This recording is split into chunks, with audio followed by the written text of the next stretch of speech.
día que lo invoco. En el nombre del Padre, y del Hijo, y del Espíritu Santo, amén. La gracia y la paz de parte de Dios nuestro Padre y de Jesucristo el Señor esté con todos ustedes. Y con tu espíritu. Bienvenidos, mis hermanos, a este lunes de la quinta semana del tiempo ordinario. Hoy el Señor nos invita a presentar como intenciones a nuestros difuntos Hilda Ramírez de López, Juan Bolívar Mejía y Jaime Portela. También como enfermos presentar la salud de Castor y de Celeste. Con estas intenciones y las nuestras, presentémonos humildes ante el Señor, pidiendo a Dios encarecidamente perdón por nuestros pecados.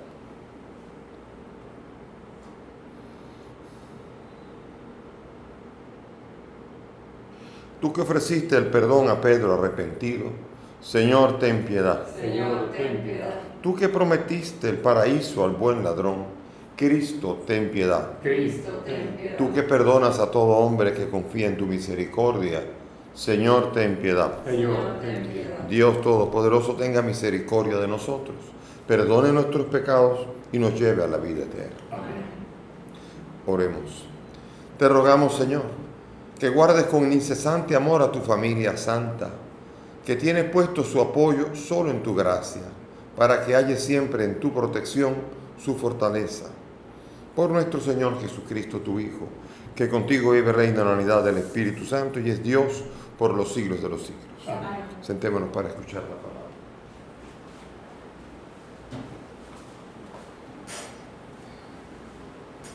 Comienzo del libro del Génesis. Al principio creó Dios el cielo y la tierra. La tierra era un caos informe, sobre la faz del abismo la tiniebla, y el aliento de Dios se cernía sobre la faz de las aguas. Y dijo Dios, que exista la luz, y la luz existió. Y vio Dios que la luz era buena, y separó Dios la luz de la tiniebla. Llamó Dios a la luz día, a la tiniebla noche. Pasó una tarde, pasó una mañana, el día primero. Y dijo Dios, que exista una bóveda entre las aguas, que separe aguas de aguas. E hizo Dios una bóveda y separó las aguas de debajo de la bóveda de las aguas de encima de la bóveda. Y así fue. Y llamó Dios a la bóveda cielo. Pasó una tarde, pasó una mañana, el día segundo.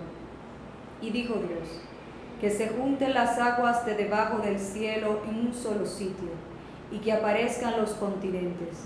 Y así fue. Y llamó Dios a los continentes tierra, y a la masa de las aguas la llamó mar. Y vio Dios que era bueno. Y dijo Dios, verde la tierra hierba verde, que engendre semilla y árboles frutales, que den fruto según su especie, y que lleven semilla sobre la tierra. Y así fue.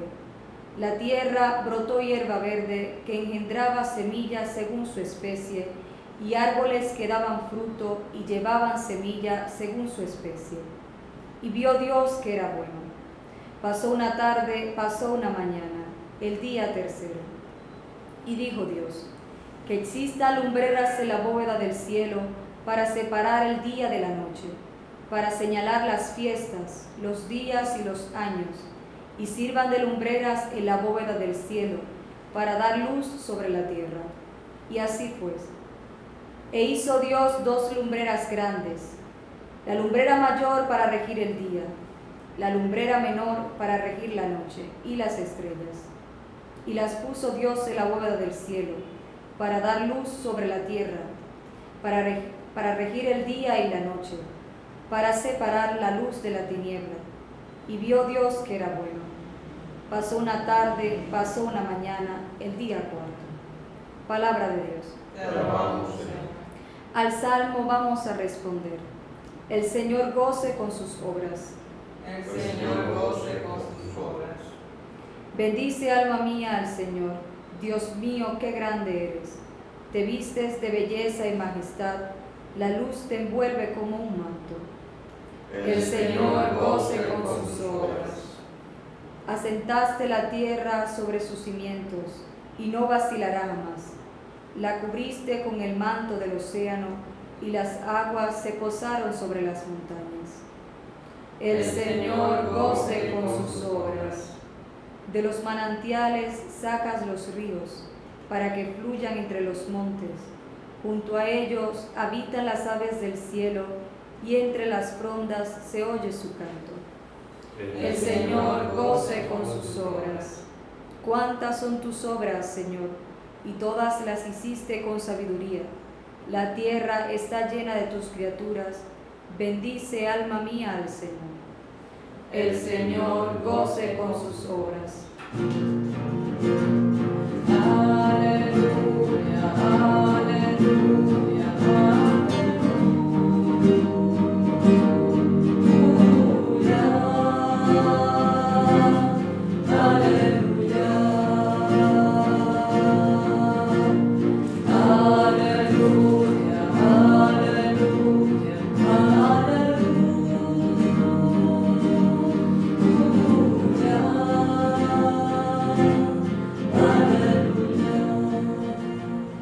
El Señor esté con ustedes. Y con tu espíritu. Lectura del Santo Evangelio según San Marcos. Gloria a ti, Señor. En aquel tiempo, cuando Jesús y sus discípulos terminaron la travesía, tocaron tierra en Genesaret y atracaron. Apenas desembarcados, algunos lo reconocieron y se pusieron a recorrer toda la comarca. Cuando se enteraba la gente dónde estaba Jesús, le llevaba a los enfermos en camillas.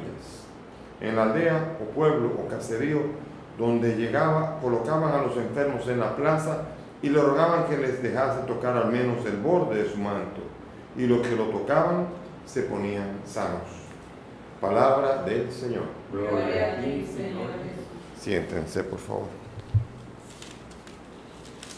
Hemos comenzado el libro de Génesis, página 1 de la Biblia. Aquí aparece Dios actuando de una manera muy particular. Dios actúa hablando. En lo que dice, y dijo Dios, ¡pum!, se hace. Y que haya esto, se hace. Él crea con la palabra. Por eso, cuando en el inicio del Evangelio de San Juan dice que en el principio estaba la palabra y sin ella no se hizo nada. Todo se hizo por ella, por la palabra. Jesús es la palabra por la cual Él dice que sea la luz, que sea las tinieblas, que sea, y separa todo y va obrando. Aquí hay en realidad dos narraciones de la creación en la Biblia. En el capítulo 1 aparece Dios actuando 6 días, como, con la imagen de como si fuera un gran rabino, un gran maestro de la ley, porque aparece 6 días trabajando y al 7º descansa. Entonces la gran pregunta es si Dios descansó o el que lo está narrando y el que recibe la revelación de cómo Dios creó, lo está viendo de esa manera, ya desde después del decálogo en donde hay que descansar al 7º día. Curioso, pero entonces esta es la primera narración en donde aparece Dios trabajando como si fuera un rabino que cumple la ley, 6 días y 1 día de descanso. En el otro aparece, en el capítulo 2, Dios como un artesano. Dios comienza a orar, pone todo alrededor, de repente agarra el barro y comienza a soplar. Es una especie como de artesano. En el primero aparece el hombre como el culmen de la creación. 1, 2, 3, 4, 5. Y entonces en el otro aparece el hombre como el centro de la creación. Lo crea y después todo lo demás alrededor. ¿Cuál de los dos es cierto? Los dos son ciertos. ¿Cuál de los dos relatos de la creación es cierto? Los dos son ciertos.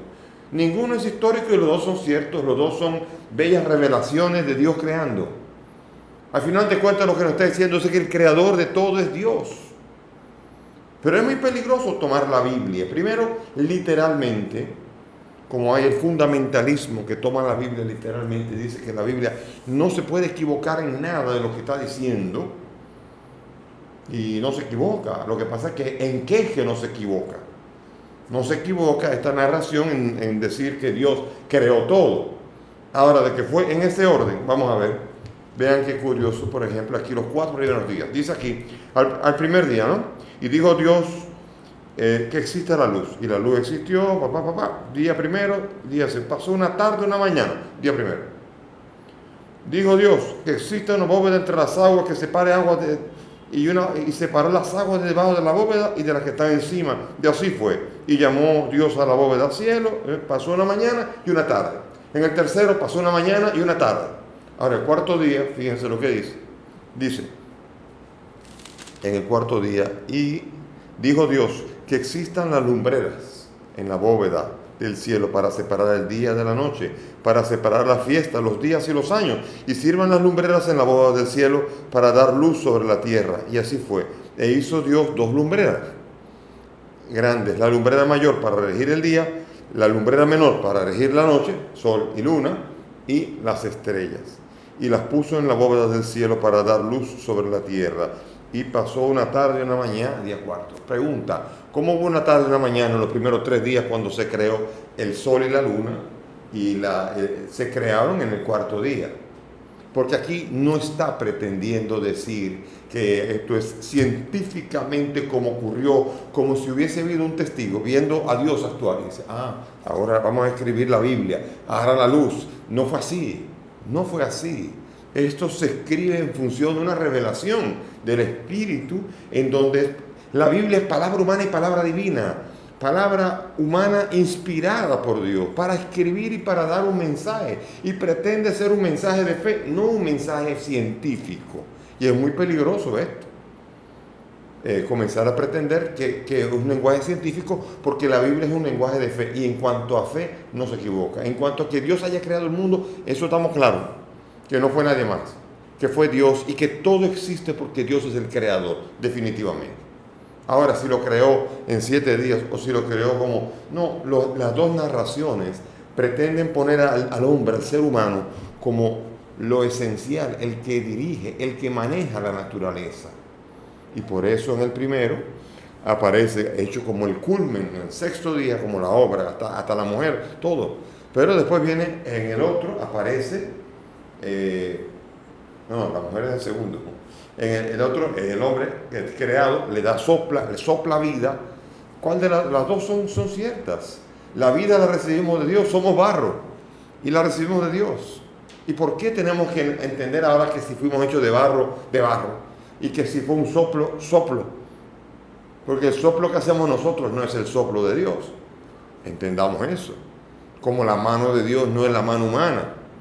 Así que tenemos que tener mucho cuidado, porque son antropomorfismos, que quiere decir mirar a Dios pero con nuestro esquema humano, porque no podemos pensar en Dios como Dios. ¿Por qué? Porque Dios no lo hemos visto, porque Dios es omnipotente, omnisciente, omnipresente, y no lo podemos imaginar. De hecho, si lo pudiésemos imaginar, Dios sería limitado. Y gracias a Dios no lo puedo imaginar, porque Dios es infinito, ilimitado. Y eso me hace a mí confiar más en un Dios que es ilimitado, que es infinito, que me ha creado y que es el eterno, y que eso me garantiza que Él puede. Él puede no solamente darme vida, sino darme eternidad. Ya después en la vida de los evangelios, ya las narraciones serán ya más definidas, porque ya el concepto de historia ya está más desarrollado, la narrativa, la historiografía y todo eso. Pero aquí no, aquí cuando no hay historia, la historia comenzó con Heródoto y comenzó después allí con Homero, en los griegos. No había historia, había narrativas para tratar de acercarse a cómo comenzaron las cosas. Y esas bellas narrativas fueron inspiradas por el Espíritu. Cómo Satanás tentó al ser humano y se arrastraba, como se arrastra la tentación para querer hacer caer al ser humano. Y no es comer una fruta, sino que es desobedecer a Dios. Es eso. Y entender las cosas bien para ayudarnos a entender la Escritura con toda la fuerza que tiene para decirnos. Si no, de otro modo, estamos nosotros listos y servidos, porque la Biblia le podemos hacer decir lo que queramos decir. Pero el Concilio Vaticano II nos dice que tenemos que aprender a leer la Biblia, la Escritura, con el mismo espíritu con que fue escrita. De otra manera, será otra cosa. Y otra realidad que pasa con los fundamentalistas y con muchos de los hermanos es que hablan de que existe la Biblia como única regla, única autoridad que existe para el ser humano. Solo la Escritura, solo la Biblia, solo la Escritura, dicen. Y esto es un error. ¿Por qué? Porque si el principio número 1 debe estar siempre en la Biblia, ese principio de que todo tiene que estar en la Biblia debería estar en la Biblia. Y la Biblia en ningún lugar, desde el Génesis hasta el Apocalipsis, usted no va a encontrar que la Escritura es la única regla de conducta del ser humano. De hecho, al revés, aparece Pablo explicando en la carta a los tesalonicenses, aparece diciendo que acuérdense de las tradiciones que han recibido por escrito o de viva voz. Así que hay una tradición oral, hay una tradición escrita, está la enseñanza de los apóstoles, y esa misma continuó después, justo después de que muere Juan. Antes de morir Juan, ya está Ignacio de Antioquía siendo obispo, ya es obispo de Antioquía, y fue discípulo de él, y se puso en contacto con Pablo.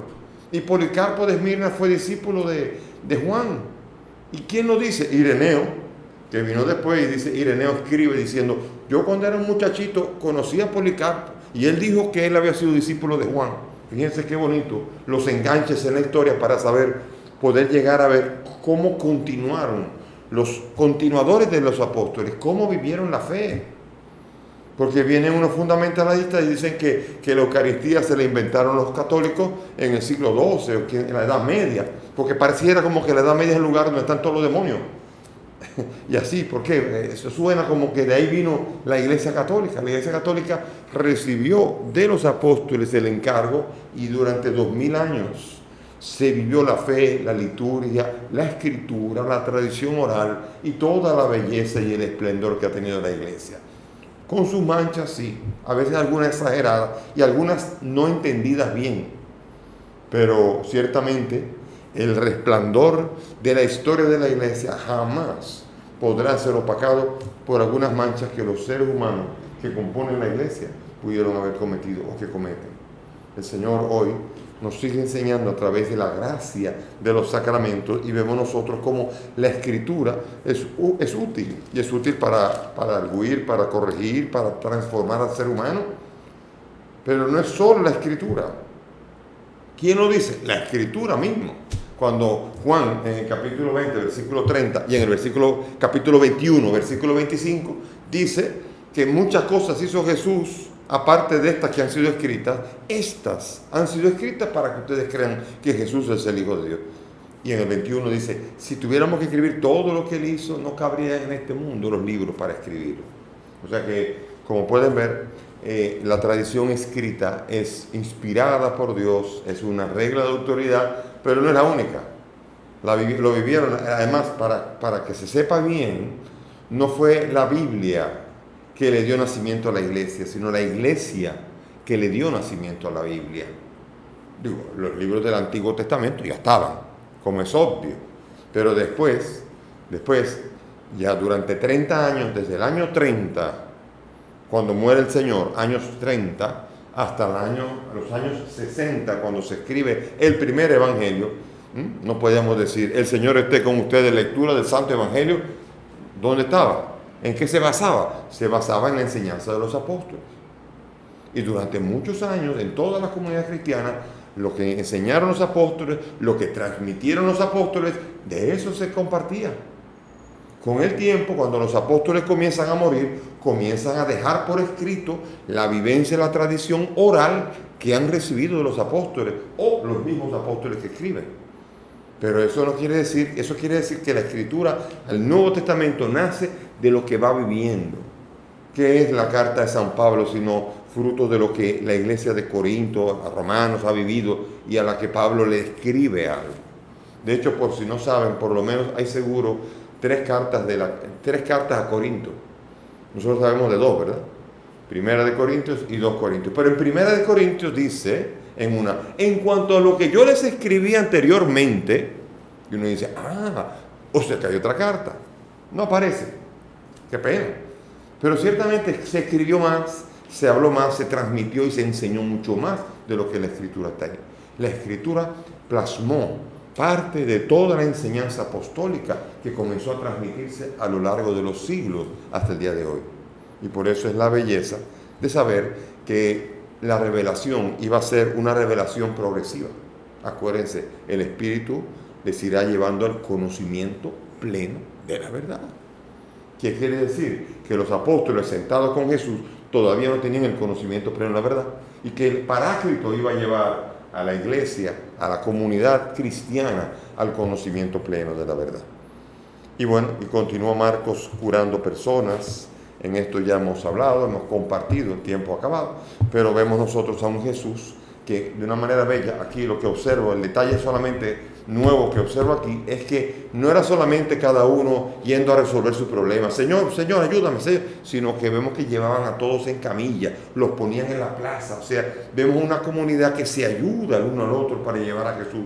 No es una carrera a ver quién llega primero donde Jesús, sino que los ayudan, se ayudan unos a otros mutuamente. A fin de cuentas, Jesús quiere venir a curar a la comunidad cristiana y quiere darle fortaleza, solidaridad y sobre todo que todos juntos puedan experimentar la belleza y el toque divino de Dios en sus vidas. Que el Señor nos ayude a vivir esta realidad en las nuestras. Amén. Amén. Nos ponemos de pie y elevemos nuestras súplicas confiadas al Dios de la vida, al que la Iglesia le dirige sus intenciones. Por el Papa, los obispos y los presbíteros, roguemos al Señor. Te rogamos, óyenos. Por los gobernantes, los jueces y los legisladores, roguemos al Señor. Te rogamos, óyenos. Por todos los que se encuentran en cualquier necesidad, roguemos al Señor. Te rogamos, óyenos. Por nuestra comunidad, por nosotros mismos, roguemos al Señor. Te rogamos, óyenos. Pidamos por el alma de Hilda, Juan Bolívar y Jaime, para que el Señor los acoja en su reino. Roguemos al Señor. Te rogamos, óyenos. Y pidamos por la salud de Castor y de Celeste, para que el Señor, así como curaba en las plazas a los que llevaban enfermos, así a ellos también reciban el toque sanador de Jesús en sus vidas. Roguemos al Señor. Te rogamos, óyenos. Padre del cielo, escucha estas peticiones, te las presentamos por el mismo Cristo nuestro Señor. Amén. Siéntense, por favor. Mirad que estupendo, buscad que alegría, el amor entre los hermanos. Mirad que estupendo, buscad que alegría, el amor entre los hermanos.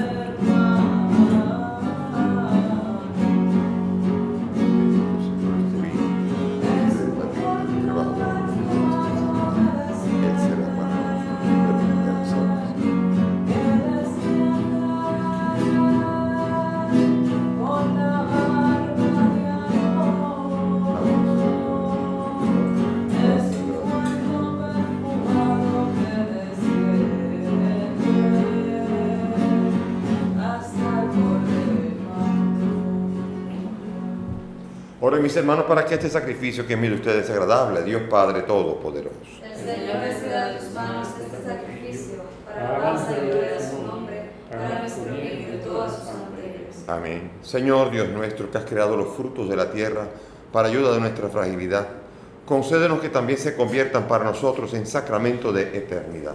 Por Jesucristo nuestro Señor. Amén. El Señor esté con ustedes. Con tu espíritu. Levantemos el corazón. Tenemos levantado hacia el Señor. Demos gracias al Señor nuestro Dios. Es justo y necesario. En verdad es justo y necesario, es nuestro deber y salvación darte gracias siempre y en todo lugar, Señor Padre Santo, Dios Todopoderoso y Eterno, pues aunque no necesitas de nuestra alabanza, es don tuyo que seamos agradecidos, y aunque nuestras bendiciones no aumentan tu gloria, nos aprovechan para nuestra salvación.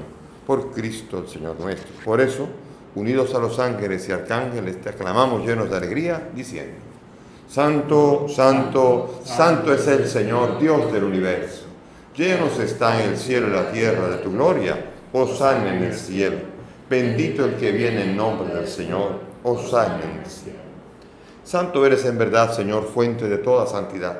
Santifica estos dones de manera que sean para nosotros cuerpo y sangre de Jesucristo nuestro Señor, el cual, cuando iba a ser entregado a su pasión voluntariamente aceptada, tomó el pan. Dando gracias, lo partió y lo dio a sus discípulos diciendo: Tomen y coman todos de él, porque esto es mi cuerpo que será entregado por ustedes.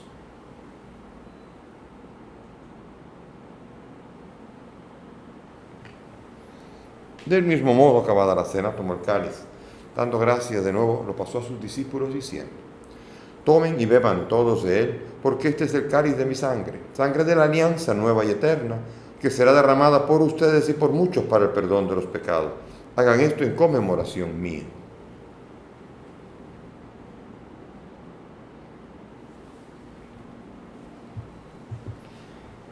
Este es el sacramento de nuestra fe. Anunciamos tu muerte, proclamamos tu resurrección. Ven, Señor Jesús. Así, Padre, al celebrar el memorial de la muerte y resurrección de tu Hijo, te ofrecemos el pan de vida y el cáliz de salvación y agradecemos poder servirte en tu presencia. Te pedimos que el Espíritu congrega a cuantos participamos del cuerpo y sangre de Cristo. Acuérdate de tu iglesia, del Santo Padre, Papa Francisco, de mí, indigno siervo tuyo, y todos los pastores que cuidan de tu pueblo. Llévala a su perfección por la caridad. Acuérdate de nuestros hermanos que durmieron en la esperanza de la resurrección. Hilda, Juan Bolívar, Jaime y todos los que han muerto en tu misericordia, admítelos a contemplar la luz de tu rostro. Ten misericordia de nosotros y así, junto a María la Virgen, San José su esposo, los apóstoles y cuantos vivieron en tu amistad a través de los tiempos, merezcamos por tu Hijo compartir la vida eterna y cantar tus alabanzas. Por Cristo, con Él y en Él. A ti, Dios Padre Omnipotente, en la unidad del Espíritu Santo, todo honor y toda gloria, por los siglos de los siglos. Amén. Llenos de confianza, llenos de alegría y certeza del Dios Padre que nos ama, que creó todo y a nosotros para servirle, adorarle y que nos ama, dirijámonos a Él con la oración que el Maestro nos ha enseñado. Padre nuestro que estás en el cielo, santificado sea tu nombre. Venga a nosotros tu reino. Hágase tu voluntad en la tierra como en el cielo. Danos hoy nuestro pan de cada día. Perdona nuestras ofensas como también nosotros perdonamos a los que nos ofenden. No nos dejes caer en la tentación y líbranos del mal. Líbranos de todo mal y concédenos la paz, para vivir libres de pecado mientras esperamos la gloriosa venida de nuestro Salvador Jesucristo. Tuyo es el reino, tuyo es el poder y la gloria por siempre. Señor Jesús, que has dicho a tus apóstoles, la paz les dejo, mi paz les doy. No mires nuestros pecados, mira la fe de tu iglesia. Y conforme a tu palabra, concede a tu iglesia la paz y la unidad. Tú que vives y reinas por los siglos de los siglos. Amén. Mis hermanos, que la paz del Señor esté con todos ustedes. Y Con tu espíritu. Dense fraternalmente la paz.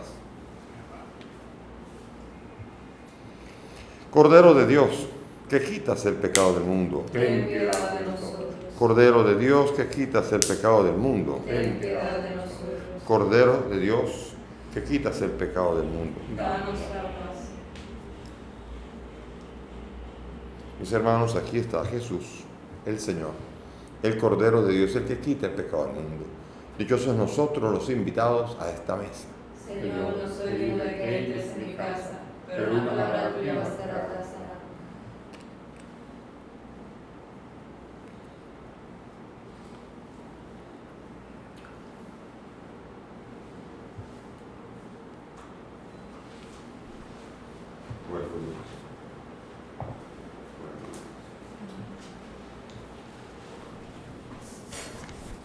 Vamos todos a hacer comunión espiritual, sobre todo los que no han podido comulgar sacramentalmente por razón del confinamiento. Cerremos los ojos y hagamos la fórmula de San Alfonso María Ligorio de comunión espiritual.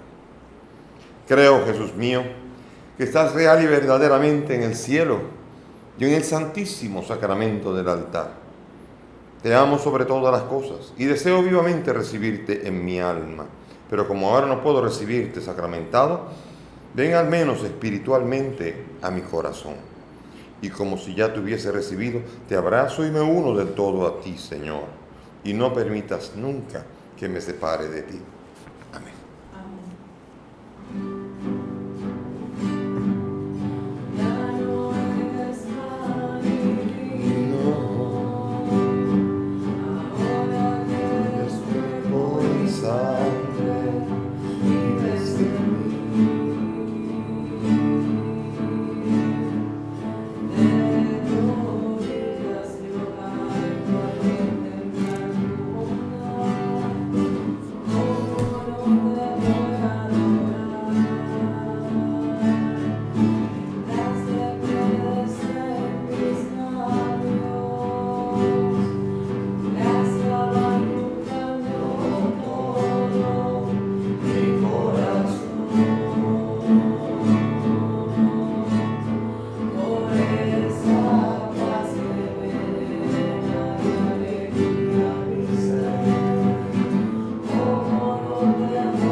Señor, te damos gracias por este don inmenso de la Eucaristía, en el que podemos comulgar algunos, y los que no lo pueden hacer por razón de la epidemia, pueden comulgar espiritualmente. Es la fuerza de nuestras vidas, es lo que alimentó a la iglesia primitiva y ha alimentado a la iglesia a lo largo de los siglos, y lo seguirá alimentando porque es alimento del cielo. Gracias por tu amor y por tu providencia para con nosotros. Amén. Oremos. Señor Dios, que quisiste hacernos participar de un mismo pan y un mismo cáliz, concédenos vivir de tal manera que, hechos uno con Cristo, podamos dar fruto con alegría para la salvación del mundo. Por el mismo Jesucristo nuestro Señor. Amén. Gracias por la presencia de todos. Sigamos viviendo con alegría esta liturgia, aunque sea a distancia, pero cerca en el corazón, para que siga alimentándonos, siga edificándonos y sobre todo nos siga santificando. Que el Señor nos ayude a vivir todos los días en su presencia. El Señor esté con ustedes. Y con tu espíritu. Y que la bendición de Dios Todopoderoso, Padre, Hijo y Espíritu Santo, descienda sobre todos ustedes y permanezca para siempre. Amén. Nuestra celebración ha terminado. Podemos ir en paz. Demos gracias a Dios.